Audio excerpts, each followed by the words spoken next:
स्वागत है आप लोगों का क्लास 10 के विषय इतिहास के सब्जेक्टिव क्वेश्चन आंसर सीरीज 12 में। आज का हमारा प्रश्न है, सविनय अवज्ञा आंदोलन का क्या परिणाम हुआ। देखते हैं। बताता है, सविनय अवज्ञा आंदोलन 1930 भारत के स्वतंत्रता संग्राम का एक महत्वपूर्ण चरण था, जिसका उद्देश्य ब्रिटिश कानूनों का शांतिपूर्ण उल्लंघन कर अंग्रेजी सरकार पर दबाव बनाना था। इस आंदोलन के कई महत्वपूर्ण परिणाम सामने आए।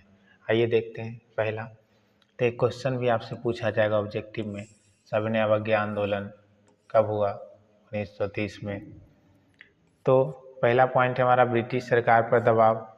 आंदोलन के दौरान बड़ी संख्या में भारतीयों ने ब्रिटिश कानून का उल्लंघन किया, जैसे कि नमक कानून तोड़ना, करों का भुगतान ना करना, विदेशी वस्त्रों का बहिष्कार करना।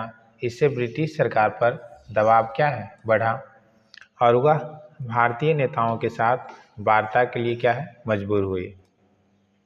अगला हमारा है गांधी इरविन समझौता, जो कब हुआ? 1931 में। ये आपका ऑब्जेक्टिव प्रश्न भी बनता है कि गांधी इरविन समझौता कब हुआ? 1931 में। बताता, आंदोलन के परिणाम स्वरूप ब्रिटिश वायसराय लॉर्ड इरविन और महात्मा गांधी के बीच एक समझौता हुआ, जिसे गांधी इरविन समझौता कहा जाता है। इसके तहत ब्रिटिश सरकार ने राजनीतिक कैदियों को रिहा किया और गांधी जी ने आंदोलन को स्थगित कर लंदन में होने वाले गोलमेज सम्मेलन में भाग लेने पर सहमति जताई। अगला पॉइंट हमारा है, आंदोलनों की व्यापकता। बताता है, यह आंदोलन भारतीय समाज के विभिन्न वर्गों में राष्ट्रवाद की भावना को और मजबूत करने में सफल रहा।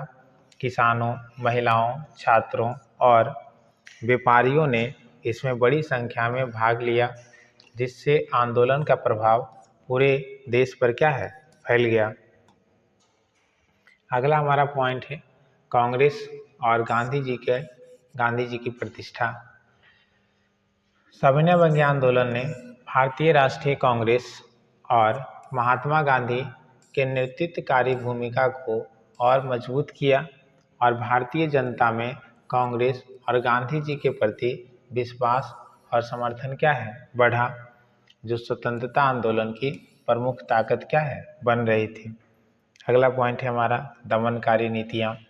हालांकि आंदोलन शांतिपूर्ण था, फिर भी ब्रिटिश सरकार ने इसे कुचलने के लिए कठोर कदम उठाया। हजारों आंदोलनकारियों को गिरफ्तार किया, जिनमें स्वयं गांधी जी भी शामिल थे। पुलिस द्वारा हिंसा, अत्याचार का सहारा लिया गया, जिससे जनता ब्रिटिश शासन के प्रति अधिक असंतोष फैला। अगला हमारा पॉइंट है, दूसरा गोलमेज सम्मेलन की विफलता।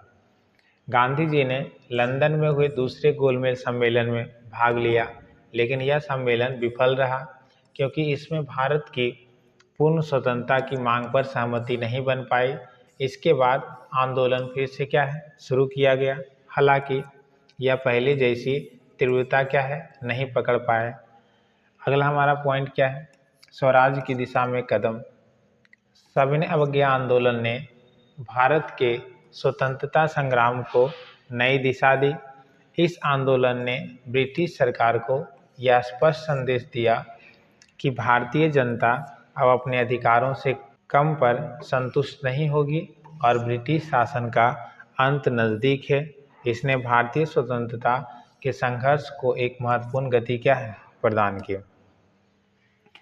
इस प्रकार सविनय अवज्ञा आंदोलन ने भारतीय स्वतंत्रता संग्राम को जन जन तक पहुंचाया और ब्रिटिश सरकार को यह एहसास कराया कि भारत अब औपनिवेशिक शासन को और अधिक बर्दाश्त नहीं करेगा। उम्मीद करते हैं आपको वीडियो अच्छा लगा तो हमारे चैनल को लाइक एंड सब्सक्राइब करें। धन्यवाद।